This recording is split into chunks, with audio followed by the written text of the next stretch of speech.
going to talk about one of the places I used to work at. It's like over my long career in accounting, one of the things that I don't even have to stop to think about it. It's like, like if somebody asked what's the worst place you worked for, it was Santa Monica Bay Physicians. It was the worst.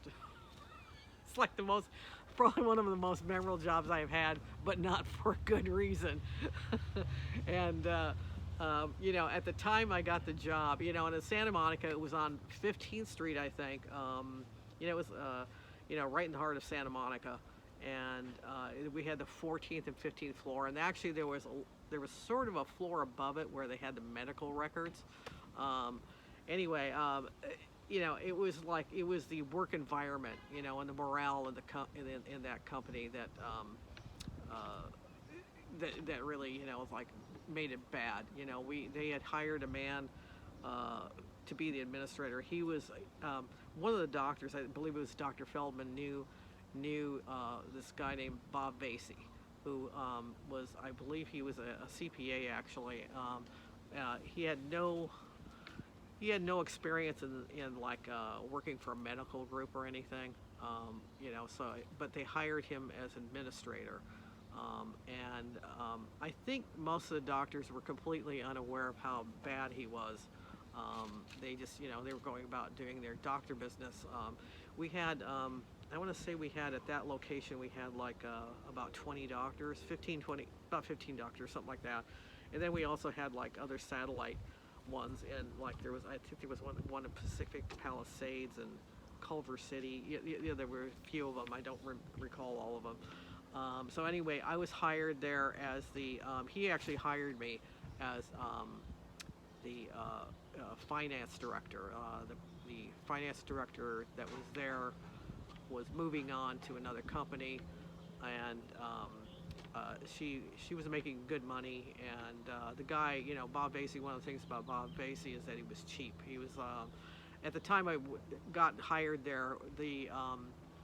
There was the job market was very bad, and it's like you put out lots of resumes, and you hope you get something. I think I was in between jobs, and I needed it, and it looked like a good job initially, and it was, for some ways it was a good job.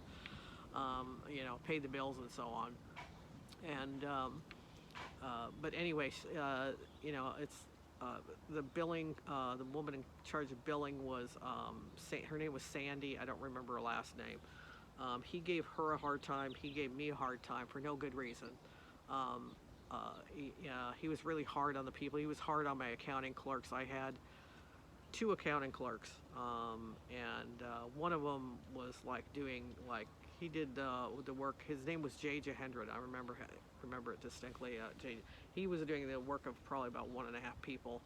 And then there was another clerk at the time. I don't remember which one it was. And then, he left. He ended up leaving. He gave him a bad time too. For like one time he made a mistake, and I tried to actually cover it up. And it wasn't something horrible or anything. But it was, it's like, he didn't want to hear a rash of shit from Bob Vasey. It's like and uncalled for too. But he would, he was one person. I called him Dr. Jekyll and Mr. Hyde because he was a totally different person around the doctors. He would kiss their asses and stuff, so they had no. I think that probably as it was getting to where they got rid of him, they realized how bad he was. And actually, at one point, it got so bad that I remember writing a letter. With the help, my boyfriend at the time, Dave Rosenthal, helped me draft a letter to the head doctor, and I left it in like his mailbox thing, and it wasn't all that long after, maybe a month later, they got rid of him because I think at that time they were realizing how bad he was. Um, the He was just, I was trying to remember some of the details of it.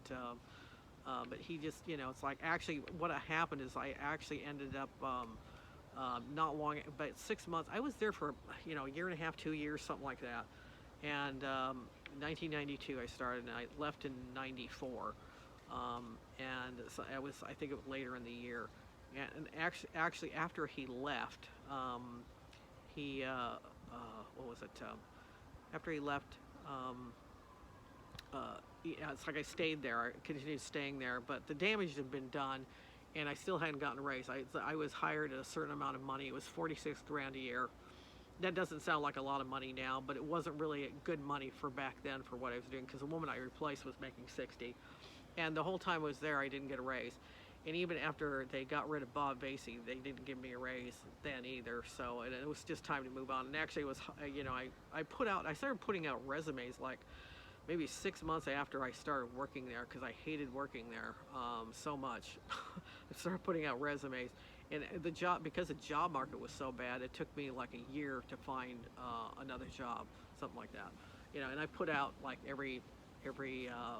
almost every week I sent out resumes, and I actually used their copy machine, and and I actually mailed it through their postal system and stuff, used their postage. But yeah, and I don't think as a group, I don't think that medical, that group is actually, it probably reformed and got, chopped up, and the doctors went to other groups, and I know a couple of the older, the senior ones passed away probably some years ago. But I just want to talk, it's like talk about Santa Monica Bay Physicians and what a terrible workplace it was. And it's like very memorable, but not in a good way. And fortunately, I don't think I've got any photos of like working there. I know both of my boyfriends. It's like I had a boyfriend, Terry Jacobs. He came in. Actually, Dave Rosenthal came in, and was near the end of our relationship, and I think he kind of intimidated Bob Vasey somewhat, and then it's like then they were also intimidated by the next boyfriend I had, Terry Jacobs. It's like he was a big guy, he came in, and it's like it's. And then I'll talk in a different video about the '94 earthquake, but I was working there when the 1994 Northridge earthquake hit, and so that was an adventure all to itself.